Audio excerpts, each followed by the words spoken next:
좀 전에 했던 거에서 마무리 간단히 하면요, 우리가 소멸 사유에 대해서는 일단 많이 발생하는 게 5개 정도만 알면 된다고 그랬죠.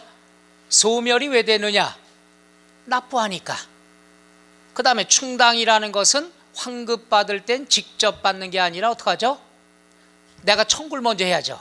청구를 하면 오케이 잠깐 기다려 이게 아니죠. 뭐 한다고 그랬죠? 컴퓨터를 켜고 그 다음에 주민등록번호나 사업자 등록번호 입력하면은 다른 체납이 있나 없나 보는 거죠. 이게 항상 절차가 그렇습니다. 그런 다음에 빼고 환급을 하니까 먼저 있던 체납된 세금의 의무는 소멸, 없어지겠죠. 이걸 뭐라고 그러죠? 충당, 메꾼다, 퉁친다 이런 뜻이죠. 명절 때 여러분들이 어떻게 돼요? 고습하면은 줄 돈에서 받을 돈하고 퉁친다고 그러죠. 세법에서도 퉁치는 게 많습니다. 다만 퉁친다 그러면 조금 저속한 표현이라서 세련된 말로 뭐라고 그러죠? 충당이라 합니다. 그 다음 부과 처분의 취소. 이건 일단 부과를 했어요. 야, 너 신고 안 했네, 요것만큼 내야 돼 하고 연락을 했더니 거기서 항의가 들어와서 조사해 보니까 이거는 과세당국의 실수다, 하자가 있었다. 그럼 없던 걸로 해. 그럼 먼저 보낸 고지서는 어떻게 한다고 그랬죠? 불질러 버린다고 그랬죠. 화끈하게. 자, 그 다음에 우리가 소멸시효 완성되기 전에 먼저 순서가 얘죠. 부과권이 먼저 나오죠. 세금을 메꿀 수 있는 것. 그러니까 저분이 신고를 했는데 허위로 신고했다 이거야. 이게 들켰어요. 적발이 됐어. 그럼 너 이만큼 과소 신고했으니까 이만큼 더 내야 돼. 이게 부과권이죠. 이걸 갖다가 행사하지 않으면 소멸시효 되기 전에 먼저 없어지죠. 그 다음에 징수권, 이 징수권의 부과권에 대한 건 제척기간이라 얘기하고 돈줘 조달, 이거 뭐죠? 돈줘 이런 걸 뭐라고 그러죠? 징수인데 세련된 말로 징수고 우리끼리 돈줘 하는 걸 그냥 시달림이라고 하죠. 이런 것들은 안 하면은 우리가 없어지게 된다. 요건 5년, 요건 사기가 나오면 10년 이렇게 나옵니다. 그런데 요 5개가 대표적인 거예요. 5개만 알면 거의 없어요. 근데 꼭 얘가 시험에 나오면 이렇게 나옵니다. 과거에도 본다면 어떻게 나오냐? 1, 문제 나가요. 1, 2, 3, 4, 5. 답이 몇 번? 문제가 뭔데? 이제 난 문제가 뭔지도 모르는데 답부터 나와요. 나는 이런 강의를 하고 싶다는 얘기죠. 답이 훅 보이게끔. 그럼 5번이 뭐가 나오냐? 헷갈리게 사망. 단골 메뉴예요. 사망을 하면 절대로 사람들은 그래요. 국민들은 사람 죽었으니까 그 세금 안 내게 되겠네? 이건 아니죠. 그렇죠. 승계라고 합니다. 돌아가시면은 승계가 되죠. 거기에도 이제 여러 가지 상속에 대한 내용이 있습니다. 막 슬픈 얘기도 있고 막 그래요. 허무한 얘기도 있고. 그렇지만은 여러분은 상속세는 많이 안 배우기 때문에 이렇다는 것만 알면 되죠. 근데 시험 보러 가서 긴장한 다음에 사망 그러면 왠지 몰라도 세금은 끝난 것 같은 생각이 드는 거죠. 그래서 사망은 소멸이 되는 게 아니라 승계가 된다는 것. 그 다음 때로 승계가 된다는 것. 그래서 얘가 곧잘 나옵니다. 그래서 이런 것들이 이번 시험 나온 게 이렇게 나왔어요. 여러 개 나오면 뭐예요? 이 5개만 알면 되는 걸. 이런 식으로 접근하면 한 문제가 된다는 얘기죠. 그래서 이번 29회 때는 전혀 공부할 필요가 없다. 그럼 얘가 안 나오니까 얘 나올 수 있지 않느냐? 얘들은 의미가 없어요. 얘가 중요한 거죠. 그래서 이 단어는 이번 시험에 나올 확률이 5% 미만이기 때문에 어차피 한 번은 배워야 될 걸. 그래서 이번 입문 시간에 좀 자세히 설명을 한 겁니다. 앞으로 설명이 뜸할 거니까. 괜찮죠? 시험에 안 나올 거라고 그래서 입문 과정에도 취급을 안 하면 어떻게 돼? 괜히 빼먹은 것 같잖아요. 어차피 잊어먹을 걸 듣고서 잊어먹자는 얘기죠. 그래서 요거에 관한 건 큰 의미가 없으니까 얘에 관한 것만 신경 쓰시면 된다. 이렇게 되겠죠. 그래서 일단 소멸 사유는 5개가 있는데 저런 것들이 있더라. 요게 390, 391 어디까지 나오냐? 393쪽까지죠. 페이지가 많죠? 인문이 굉장히 페이지가 적은데 많이 차지하고 있잖아요. 근데 이번 시험과 큰 의미가 없으니까 우리는 얼마나 땡큐예요. 이번 시험 보는 걸. 저번 시험 봤으면 이 많은 걸 설명을 자세히 듣고 저거 한 문제 딸랑 나왔었는데. 그래서 여러분이 이번에 좀 운이 좋지 않느냐, 세법상으로는. 그래서 미리 축하드립니다. 공부할 범위가 줄어들면요 6권이에요, 그죠? 6과목을 다 공부한다 그러면 쉬운 거 아니거든요. 그중에 세법에서만큼 이렇게 좀 편하게 나올 것들을 정리를 해드릴 테니까. 자, 이렇게 해서 우리가 취득 단계, 보유 단계, 양도 단계에서 발생하는 용어들에 대해서 정리를 한번 해봤습니다. 여기까지가 따라해보세요. 조세 총론. 요번에 한 문제 나왔지만 항상 한 문제에서 두 문제 정도 출제가 되는 걸 정리를 했습니다. 그럼 이제 하나씩 단계별로 들어가면 되겠죠. 자, 그래서 지방세법이 나와 있는데요. 396조 취득세 왕별 표시해야 되겠죠. 무조건 나오는 거죠. 나와도 몇 문제가 나오죠? 3문제가 여기서 출제가 됩니다. 그럼 어떤 것들이 나오는 거냐? 요번엔 세율에 대해서들 나왔기 때문에 요번 시험 보서는 숫자에 대한 건 좀 줄어들지 않겠느냐? 미리부터, 저는 아주 미리부터예요. 우리가 입문 과정에 체크하고 왕별 표시해 놓았던 걸 지금으로부터 1년 뒤에 시험 보고 난 다음에 한번 보세요. 그럼 이때 이 얘기한 게 맞구나 하는 걸 느끼죠. 지금은 아무 생각 없죠, 그죠? 다른 과목 하시느라고 바쁘시니까. 396쪽에 취득세가 맨 위에 박스 나와 있죠. 출제 빈도 보니까는 다 별 5개예요, 그렇죠? 그만큼 다 중요하다는 얘기죠. 자, 이 중에서 네 번째 줄에 보면 취득 시기라고 나온 거 있죠. 요거는 체크해 두세요. 체크라는 건 중요한 거죠? 전혀 안 그래요. 2017년에 나왔기 때문에 이번에 나올 가능성이 없기 때문에 취득 시기는 큰 의미가 없습니다. 아예 우리는 미리부터 이렇게 할까요? 그럼 나중에 공부할 거 없을 것 같아요? 그래도 잊어먹어요. 그래서 아예 지금부터 한번 작정을 해보자는 얘기죠. 자, 그러면 취득세 나와 있는 내용을 하나씩 한번 보면은 우리가 이런 걸 배웠습니다. 취득세, 보유세 요 과정을 보면은요 항상 취득세는 몇 번 내는 거죠? 한 번, 사올 때 한 번. 그 다음에 재산세는 1년에 한 번 매년 걷는 거죠. 그럼 이걸 지방자치단체에서 거두니까 지방세라고 그러죠. 그럼 지방세에서 논아갔는데 합의를 했어요. 합의를. 부동산을 취득을 하면은 한 번이니까 제일 높은 데서 가져갑니다. 요 말이 무슨 말이냐? 그렇죠. 여기가 어디라고 그랬죠? 광주광역시.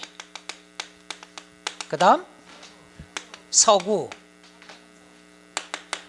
이렇게 나왔을 때 이분이 아까 100억짜리 사셨죠? 그럼 100억짜리 사면 일단 취득세는 어디서 먹죠? 광역시에서 먹는 거죠. 그 다음에 얘가 섭섭하니까 그럼 1년에 한 번씩 너는 뭘 먹어라? 재산세를 먹어라 이거죠. 이렇게 얘기하면 일단 끝이에요. 우리 지난 시간에 했나요? 안 했어요? 이런 이걸 먼저 해드렸어야 되는데 이 구조만 알면 끝이에요. 무조건 취득세는 제일 높은 데서 가져가요. 그럼 이제 두 번째는 부반장은 뭐냐 하면은 섭섭해하고 있어. 눈치 보고 있어. 괜찮아. 너는 1년에 한 번씩 이건 네가 다 가져. 큰 것만 먹겠다는 얘기죠. 오케이? 그러니까 취득세는 일단 제일 높은 데서 걷습니다. 그럼 제일 높은 데가 어디냐? 서울이면은 어디가 있겠죠? 특별시 가서 먹겠죠. 서울특별시, 강남구, 신사동이다. 그럼 특별시에선 취득세 먹어요. 땡큐. 누가 샀다는 연락만 오면 땡큐예요. 그 다음에 강남구에서는 괜찮아요. 왜? 재산세를 매년 거두니까 요거 만만치 않거든요. 근데 강남 상구만 만만찮아요. 나머지는 굉장히 조세 수입이 적습니다. 강남 3구라고 그러죠. 강남 3구가 어디죠? 강남구, 서초구, 송파구죠. 이거 우리끼리 얘기하는 건데 다른 사람들은 송파구는 또 강남으로 인정을 안 해줘요. 또 싸워요 그게. 그 나중에 거기에 대한 레파토리를 한번 말씀을 드려볼게요. 내가 강남 강의 나가고 강북 강의 나갈 때 눈치가 달라요. 프랭카드도 다르고. 하나만 더, 그는 어차피 우리가 인문과정이니까 세금 배우러 왔으니까 서울만 되는 구조입니다. 재산세. 요 배울 때 설명해 드릴까 했었는데, 재산세다 그러면 구에서 걷죠. 그럼 서울은 25개 구가 있습니다. 그럼 25개 구에서 서울시에다가 이렇게 다 하는데, 요거는 서울특별시 강남구다 그러면 재산세는 어떻게 됩니까? 다 여기서 걷죠. 25개 구에서 걷어요. 근데 강남 3구만 재산세 수입이 만만치 않습니다. 왜냐하면 재산의 그 시가 표준에 공시지가가 세기 때문에, 그러니까 세금이 많을 수밖에 없죠. 여유 있습니다. 근데 세 구를 뺀 나머지 구는 강북구 뭐 이런 데들, 죄송합니다, 이런 데 딴 데 가서 얘기하면 안 되는데, 그러면서도 강남에 했습니다. 제가 강남에서 했더니 거기 막 프레임카드 걸고 난리가 났어요. 왜 우리 구에서 거둔 걸 갖다 우리 구에 있는 보도블록 하나락도 깔고 가로등 하나락도 깔지 이걸 왜 다시 뺏어가냐. 서울은 이런 25개 구에서 재산세 구조가 이렇게 돼 있습니다. 이건 서울만 돼 있어요. 다 걷어가지고 거둔 것을 갖다가 어디로 합니까? 일부를 갖다가 어떻게 돼요? 서울시에 보냅니다. 그러면 서울시에서 그 거둔 걸 갖다가 나누기 25를 합니다. 25구에서 다시 이렇게 나눠줍니다. 지금 재산세 구조가 이렇게 돼 있어요. 서울만. 그러니까 일단 재산세 일부를 구에서 갖고 나머지 일부를 갖다 시로 보냅니다. 특별시로. 특별시 보내면 걷어가지고 나누기 25로 나눠요. 그래가지고 다시 나눠줍니다. 물론 강남구도 다시 일부 받죠. 그렇지만 다른 데들은 고마워요, 안 고마워요? 고맙죠.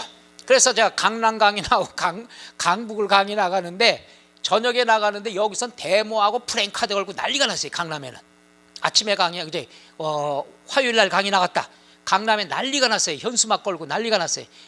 이럴 수 있냐? 우리 구에서 구민들이 돈 낸 건데 가로등도 하나 더 끼고 또 좋은 걸로 끼고 해야 되는 거 아니냐? 왜 다른 구를 주냐? 막 데모하고 난리가 났습니다. 강북구 갔더니 조용해요. 눈치만 보는 거예요. 뭔 얘기했다가 못 받아오니까. 그러던 처음에 몇 년 전 얘기입니다만, 처음 시행할 때 이런 일이 있어요. 근데 이게 서울에서만 일어난 사건이거든요. 그러니까 공인중개사 출제가 안 되는 거예요. 왜냐하면 서울에서만 아는 거지 다른 지방들은 모른다는 얘기죠. 모르는 걸 냈다간 큰일 나니까. 그래서 일단 여러분들한테 이런 서울의 구조가 돼 있더라. 그래서 25개 구에서 재산세를 이렇게 논아갔습니다. 이게 괜찮은 거죠? 근데 담당 구들은 승질납니다. 고생해서 했는데 애들 보도블록 일학도 좀 좋은 걸로 깔지, 사람마다. 그리고 똑같은 강남 3구인데도 송파구 강의할 땐 짠해요. 거기는 강남 3구에 들어간다고 자부심이 큽니다. 그런데 강남구 가서 강의를 하다 보면, 강남도 가고 제가 송파도 강의 같이 나갔었는데, 그 강남에서는 이래요. 똑같아요. 또 이런 얘기 우리끼리만 하고 이거 뭐 괜찮죠? 서울은 또 수도권에 가서는 또 싸움이 일어납니다. 옛날에 엄청 심했죠. 성남시에 분당구가 들어가 있잖아요. 분당구민들은 성남 사람이라고 절대 안 합니다. 그냥 구만 얘기해요. 어디 살아요? 성남시 분당구? 노, 분당. 자, 그래서 옛날에 모 대통령께, 전직 대통령도 말 한마디 했다 큰일 났잖아요. 프라이드가 굉장히 셉니다. 신시가지니까. 처음 신시가지 생길 때 그때 강의 나가면 또 아주 눈치 보느라고 모 전직 대통령이 집값 비싸서 못 살겠으면 팔고서 분당으로 가지, 이 얘기 한번 잘못한 적이 있습니다. 분당 난리가 났잖아요. 우리가 강남보다 못한 게 뭐 있냐. 못한 건 좀 있습니다만은 거기서 제가 이제 강남, 분당, 송파 다 나가봤는데 각 구마다 그런 프라이드가 굉장히 셉니다. 지금 이제 목동도 많이 세지고 했습니다. 목동 강의 나갈 때 또 그렇게 맞춰줘야 됩니다. 목동도 여기도 양천구지만 여기 강남구나 똑같다. 수준이 많이 높아졌거든요. 그렇게 아부도 하고, 강남 가서는 여기가 강남구죠 뭐 이렇게 나 어떻게 이렇게 이중적으로 사는지 모르겠어요. 기업체 강의 나가서는 또 기업체에 대해서 절세하는 방법 설명한다고 그랬잖아요. 세무서 직원들 가서는 탈세 막는 방법 설명하고. 그건 나 어떻게 되는 거죠? 이 성격이 나쁘게 되는 거 아닌지 모르겠어요. 그때 달라야 되거든요. 또 대학교 강의 나갈 때랑 일반인 강의랑 또 다르게 해야 되는 거고. 그러다 보니까 공통적으로 생긴 게 예를 들어도 먹는 걸로만 이거는 저항이 하나도 없어요. 먹는 걸로만 예를 들면 각 지역마다 짜장면 값이 좀 달라서 그게 문제가 되는 거죠. 좋아하는 것도 다르고. 자, 그래서 이제 취득세 본격적으로 들어가게 됩니다. 취득세는 그래서 가장 높은 데에서 걷는다 그래가지고 서울이면은 특별시세, 그 다음에 광역시에는 광역시세, 그 다음 또 뭐가 있어요? 경기도, 성남시, 슬픈 얘기하면 분당구 나오죠. 그럼 여기 분당구는 요건 지자체가 아니라고 봐요. 분당 사는 사람들은. 그래서 세법상으로는 그래서 여기에서 취득세는 어디서 걷죠? 도에서 걷고 걷어갖고 다 도에다 갖다 주는 거예요. 신고는 여기다 합니다. 신고는 시에다 해줘요. 그럼 시에선 대신 걷어가지고 여기다 다 보내주는 거예요. 그럼 여기에서 고맙다 하고 일부를 주는 게 이제 있습니다. 전도금이라는 게. 그래서 경기도에서 걷으니까 도세, 특별시에 걷으니까 특별시세, 광역시에서 걷으니까 광역시세라고 얘기합니다. 이게 취득세. 그럼 재산세는 뭐가 되는 거죠? 구세나 시세가 되는 거죠. 그래서 시군구세라 하는데 이건 좀 이따 설명을 하고요. 자, 해서 취득세는 제일 그 지역에 높은 사람이 걷는다. 그래서 이걸 첫째로 뭐라고 얘기하느냐? 첫째, 취득세는 지방세가 되겠죠. 지방세 중에서 어디가 되느냐? 특광도세다 이렇게 얘기하죠. 그러니까 외울 필요가 없는 거죠. 취득세는 어디서 갖는다? 제일 높은 데서 갖는다 이러면 되겠죠. 그럼 제일 높은 데가 특별시, 광역시, 도뿐이 없다는 얘기죠. 그래서 맨 첫 번째 알아두셔야 될 것은 특광도세가 되는 거다. 397쪽에 맨 위에 보면은 그림이 나와 있죠. 그림에 보면은 오른쪽 동그라미 1번 지방세 밑에 2번에 특, 광역시, 도세 이렇게 나와 있죠. 그렇게 다 나와 있습니다. 그래서 제가 여기다 판서를 하고 그 다음에 교재 가지고 이렇게 밑줄로 한 번 더 연습을 해줄 테니까 어떤 분은 막 쓰다가 거기 있습니다 밑줄 하니까 뭔가 배반의 표정을 듣는 거예요. 진작 얘기하지 이러더라고요. 나 혼자 쓸 때 재미없잖아요. 같이 쓰는 게 좋죠. 그래서 이렇게 됩니다. 자, 첫 번째 들어가는 게 잠시만요.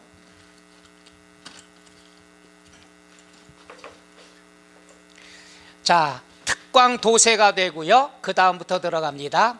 취득세다 그러면 취득 과정에서 발생한 세금이 되겠죠.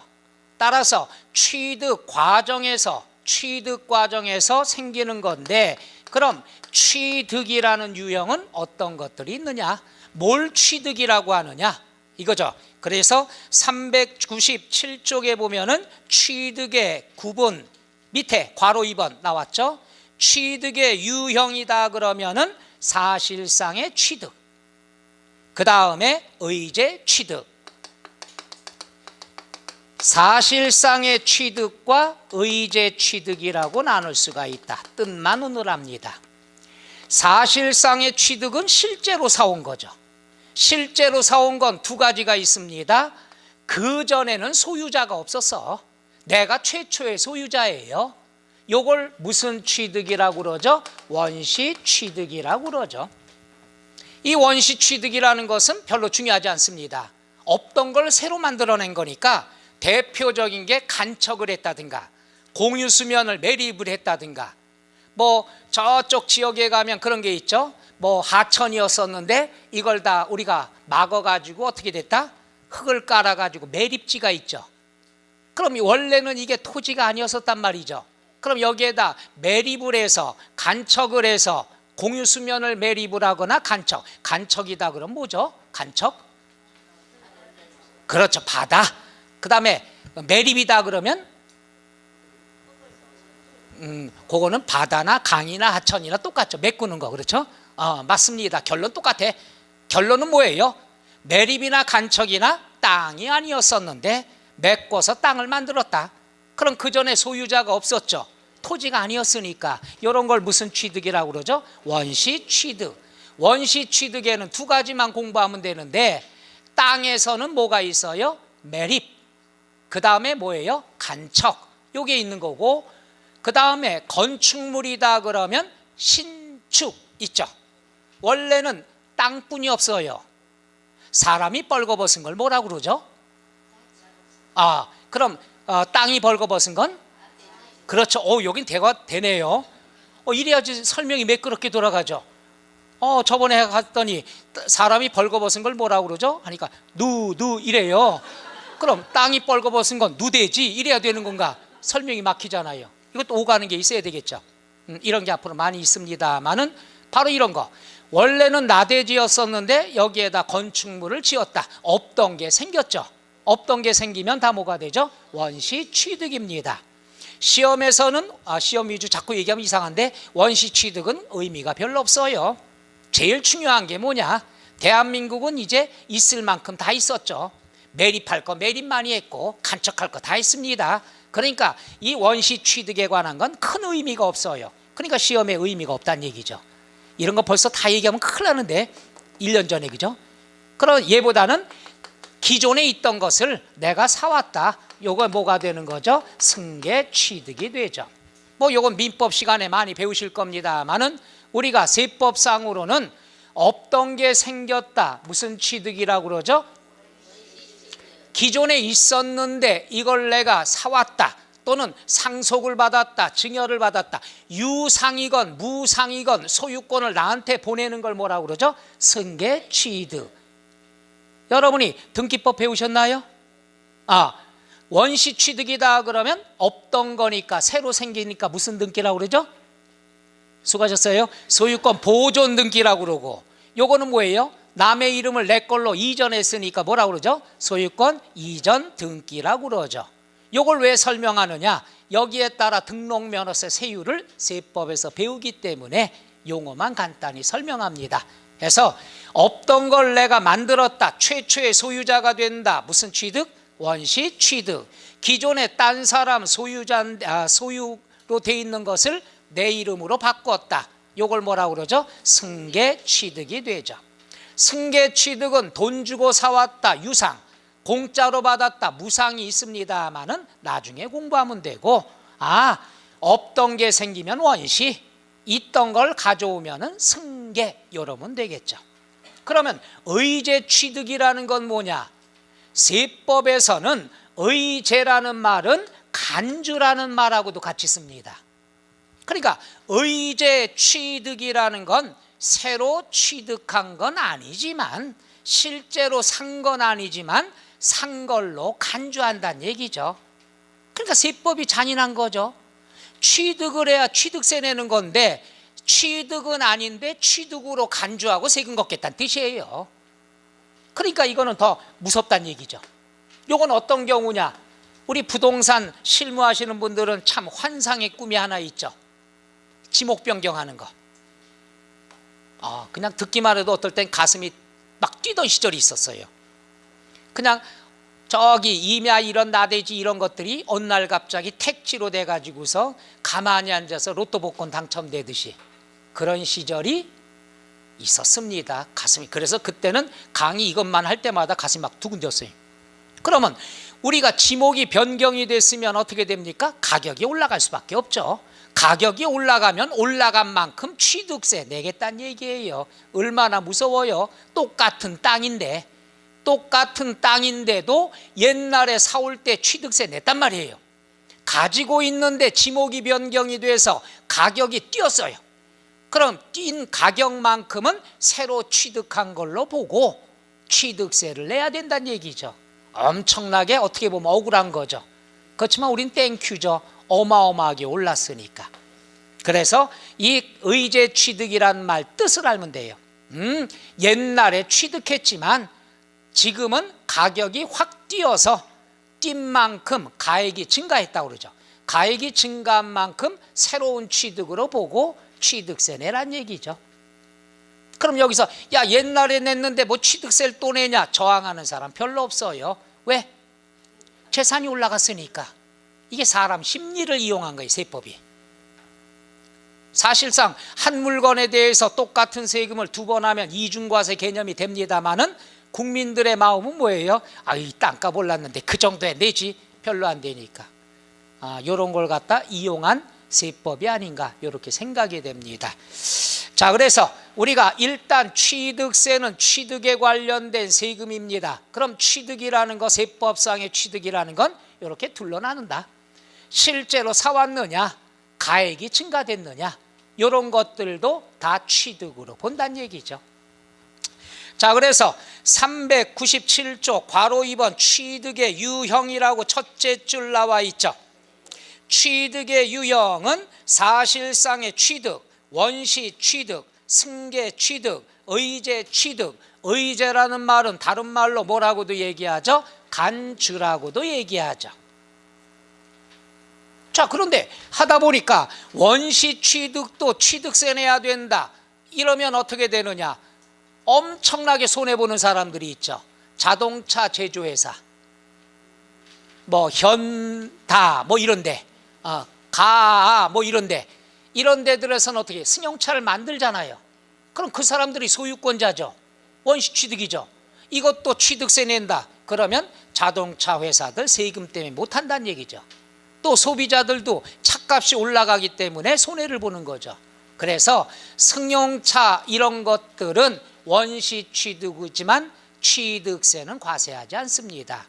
따라서 우리가 자동차 같은 경우는 원시 취득은 과세하지 않고 어떨 때만 승계 취득, 즉 사오는 사람이 취득세 내란 얘기죠. 그러니까 예를 들어서 뭐 그랜저를 생산을 했다. 현대에서는 취득세 안 냅니다. 그랜저. 그럼 그랜저에 대한 취득세는 누가 냅니까? 그렇죠. 산 사람 세련되게 소비자라고 생각을 하죠. 그래서 거기 나와 있는 게 1번 원시 취득의 중에서 첫째 줄 끝에 다만, 여기 밑줄 한번 쳐보죠. 다만 차량, 기계, 항공기 주문받아 건조하는 선박은 승계 취득만. 그래서 시험에 가끔 나옵니다. 요거는 원시 취득은 취득세 과세가 되지 않습니다. 어떨 때만 취득세 과세된다? 승계 취득. 그러니까 상식적으로 궁금하면은 오늘 집에 가시다가 현대에 들러가지고 차 한 대 계약하세요. 그리고 또 뭐라고 그러죠? 취득세 내야 돼요? 내야 됩니다. 얼마나 내죠? 얼마 내야 됩니다. 다음에 올게요. 욕 한번 먹으면 되죠. 그래서 자동차 또 현대에다 전화해서 거기서 차 만들 때마다 취득세 내요 안 내요? 민원실에 한번 물어봅니다. 별 이상한 사람 다 보겠네 하고 끊겠지만은 공부는 도움이 되죠. 그래서 우리가 자동차, 기계, 항공기하고 선박 중에서는 주문받은 거, 주문받아 건조하는 거, 그러니까 현대중공업이라든가 이런 데서 뭐예요? 주문받아서 유조선 만들든가 하죠. 이런 것들은 어떻게 된다? 원시 취득은 취득으로 보지 않습니다. 그래서 그거 하나 알아두시면 되고, 뒤에 유형에는 없던 걸 만드는 거 뭐가 있다고 그랬죠? 공유, 수면 매립, 간척. 그 다음에 건축, 아까 말씀드렸죠? 그 다음에 그렇죠, 신축. 10번 밑줄 시효 취득. 요거는 내가 설명 안 하려고 다 배 아파갖고. 대한민국에서 농지가 소유자가 없습니다. 있는데 뭐 일본 사람이라든가 나타나지 않을 때, 그래서 점유를 하게 되죠. 그래서 일정 기간 동안 농사를 짓고 있으면 나중에 소유자가 없을 경우에는 어떻게 됩니까? 그렇죠. 소유권 내가 받을 수 있죠. 이런 걸 우리가 시효 취득이라고 얘기하죠. 제가 강의하다 보면은 요즘엔 좀 뜸합니다. 몇 년 전까지는 꼭 한 학원에서 한 분 정도 계셨어요.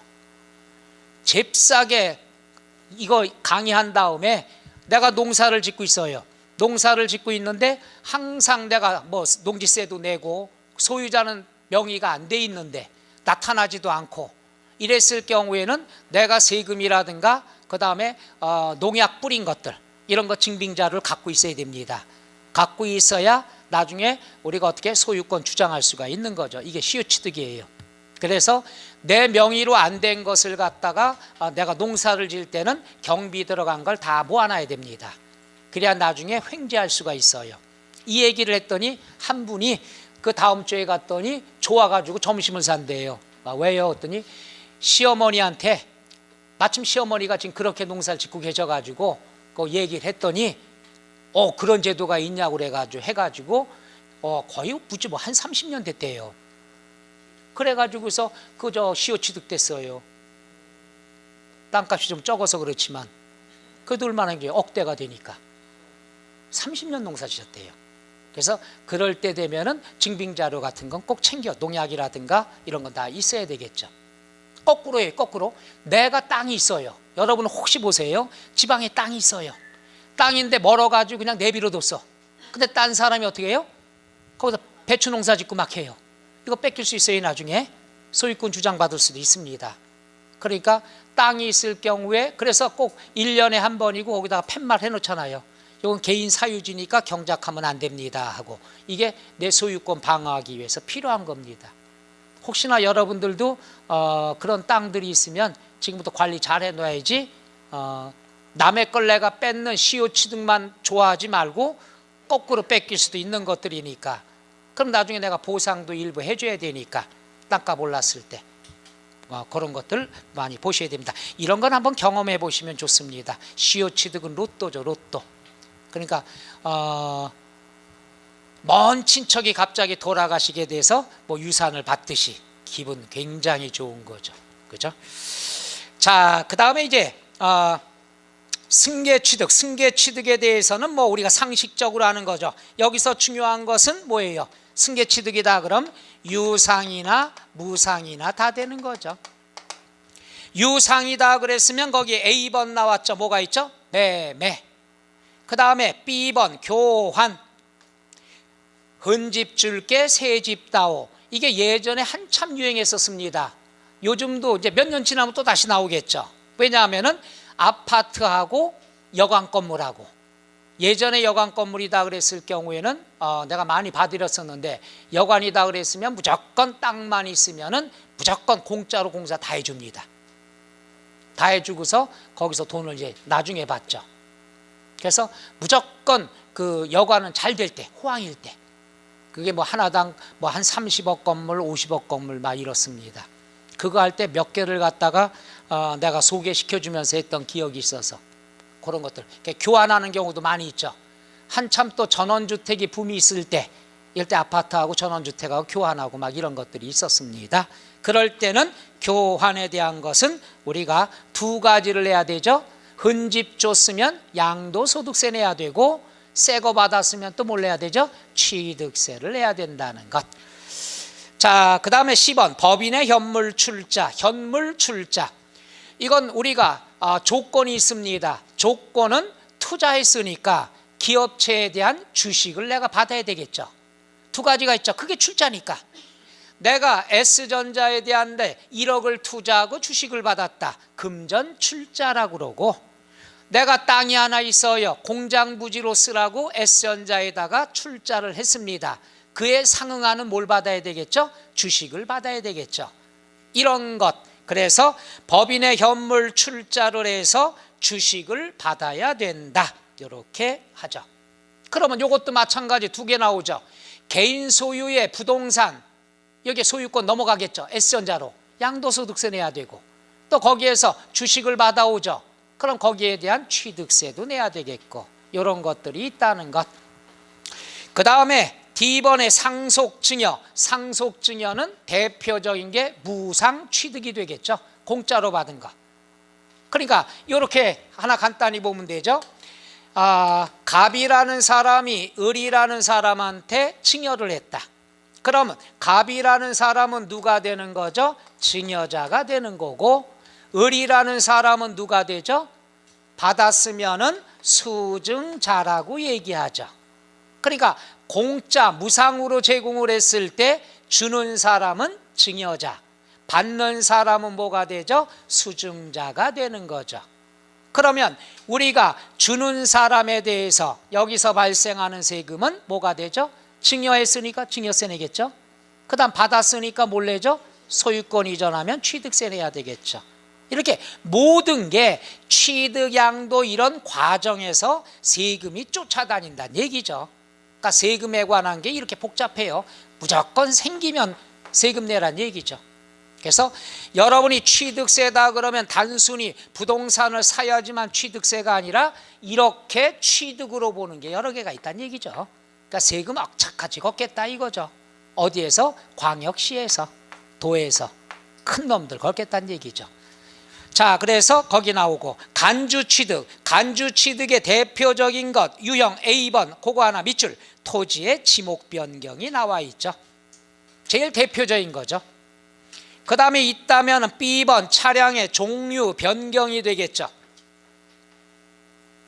차량의 종류 변경이다, 선박의 변경이다. 요거는 뭐냐 하면은 요번에 저 배사고 났죠. 거기에서도 뭐 승선 인원이 정해져 있잖아요.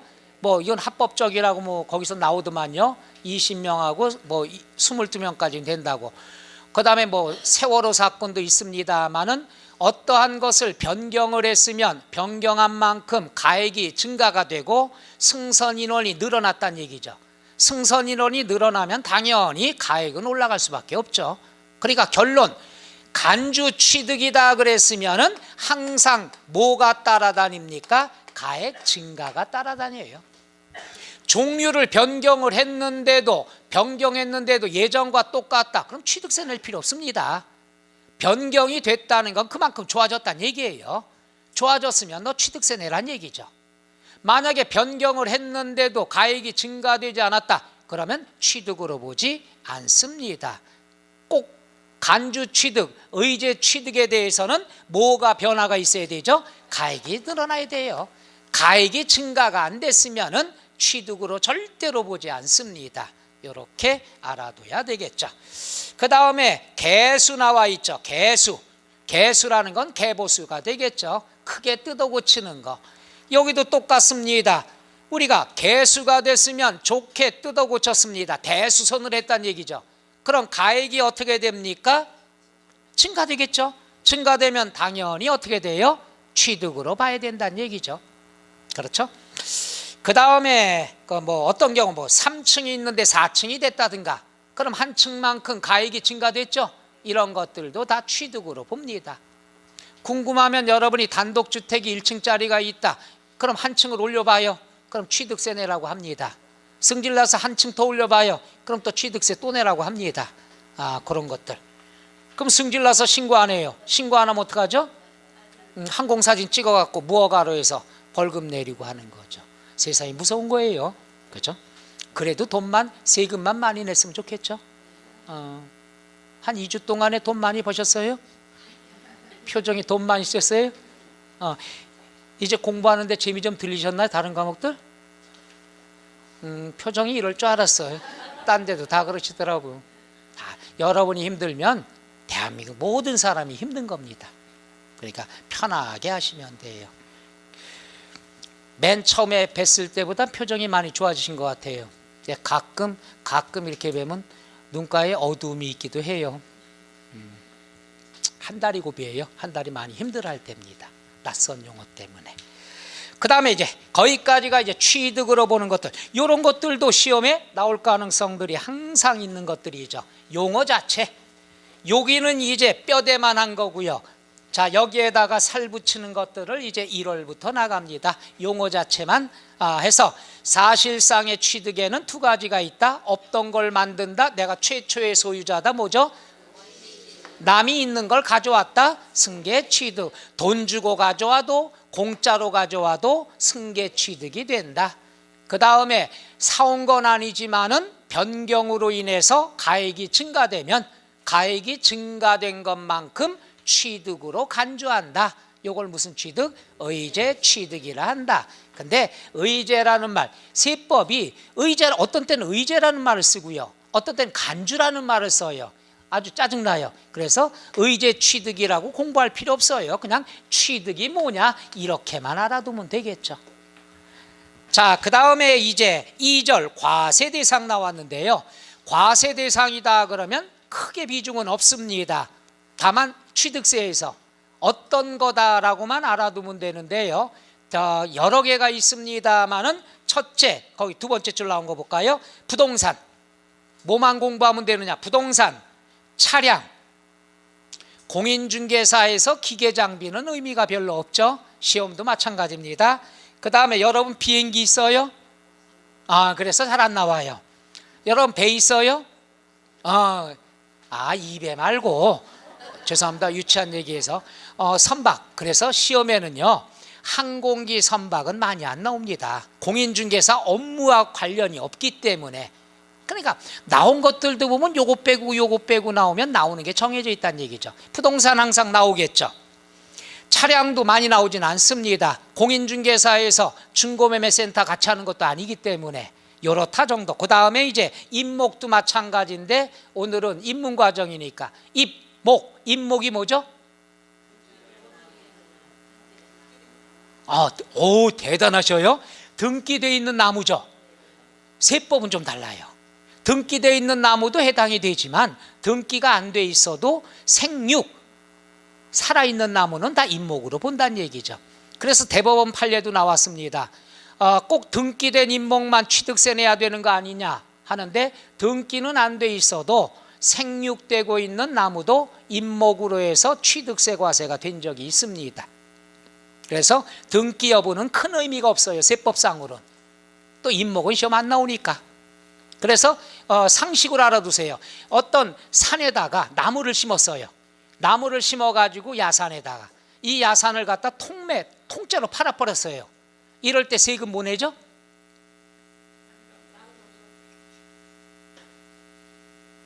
갑자기 눈동자가 흔들리기 시작해.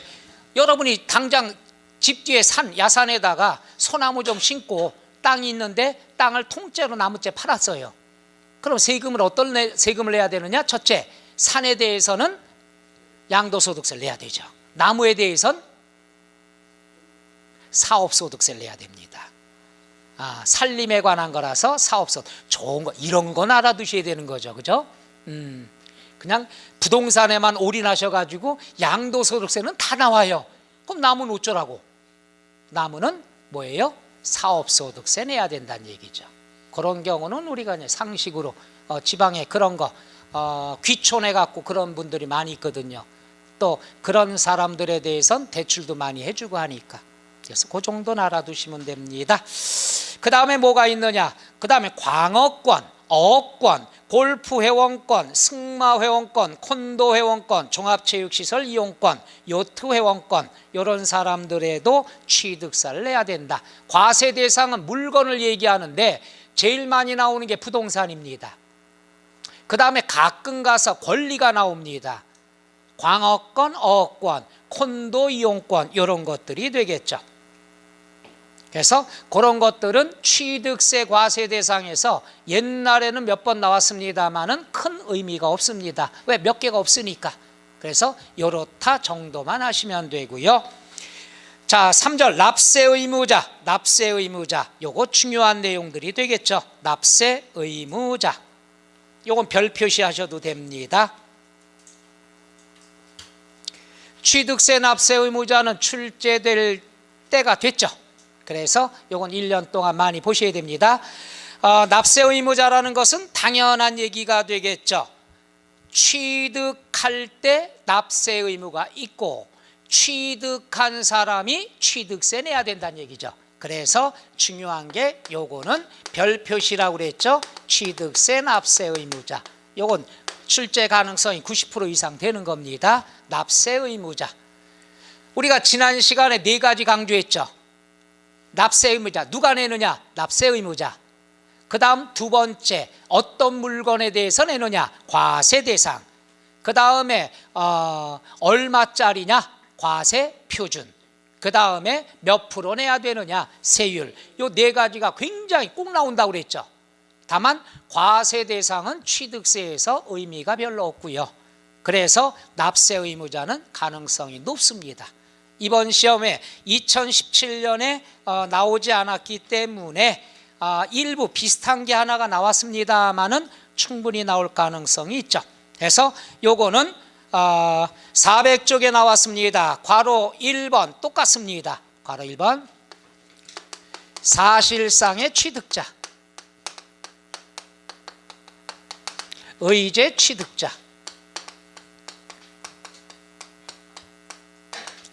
사실상의 취득자는 뭐 공부할 필요가 없는 거죠. 사실상의 취득한 사람은 다 뭐가 돼요? 취득세 납세 의무자가 되는 거죠. 그 중에 아까 설명 들어갔습니다. 자동차 주문을 받아 건조하는 선박, 요거는 원시 취득자는 납세 의무가 있다 없다? 없다. 어떤 사람만 납세 의무자다? 승계 취득. 따라서 401종 맨 위에 괄호 2번 승계 취득자 나와 있죠. 요건 꼭 알아두셔야 되죠. 해서 차량, 기계장비, 항공기와 선박 중에서 주문을 받아 건조하는 선박은 어떤 경우에만 승계 취득에 대해서만 꼭 알아두셔야 되겠죠. 이럴 때는 승계 취득만 취득세 의무자가 된다. 그럼 요걸 제외한 나머지는 뭐예요? 사오는 사람이 다 취득세 낸다는 얘기죠. 그러니까 사실상의 취득자는 의무가 없죠. 의미가 많이 없습니다. 승계 취득에 대해서 알아두셔야 되고, 뭐가 위주가 나오냐? 의제 취득자. 요거가 시험엔 많이 나오죠. 얘는 쉽잖아요. 사실상의 취득자가 취득세 납세 의무자다. 공부할 게 없어요. 끝. 다만 일부는 승계 취득만 취득세 납세 의무자가 된다. 승계 취득만 그거 하나 알면 공부할 게 없잖아요. 그럼 얘가 공부가 되는 거죠.